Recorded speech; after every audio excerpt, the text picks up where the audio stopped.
آگ لگی اس درخت کو اور جلنے لگے سب بات. درخت نو آگ لگ گئی، پتے جلن شروع ہو گئے.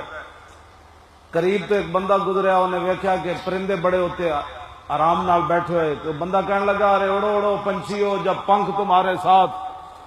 اور بندہ کہنے لگا پرندے ہو اور درخت دا جلنا تے مجبوری ہے، تسی کیوں بیٹھے ہو؟ انہاں پرندیاں کو گل کے کی تھی. انہاں کہا میوہ کھادا اس درخت دا اور ناس کیے سب ساتھ، اب تو ہمارا دھرم یہی جل جانا اس کے ساتھ. حضور کی عزت اور ناموس کی بات ہو، نظام مصطفیٰ کی بات ہو.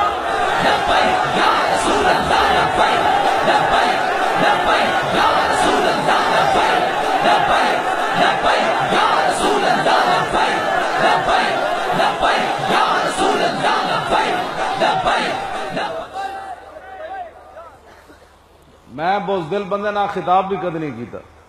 ہاں پکی گل، جہاں گھر بہ کے ٹنگا کمی جا رہی ہوں پتہ نہیں حالات نہیں ٹھیک. حالات کدوں ٹھیک ہوئے جی؟ میں نے دسے کوئی اٹھ کے بندہ جدو میرے آقا نو پتھر لوگ مار دیتا ہو تو حالات ٹھیک سن. آج حالات اس لیے خراب ہے کہیں مولی خادم کو ہتھکڑی نہ لگ جائے، کہیں پیر صاحب اندر نہ چلے جائیں.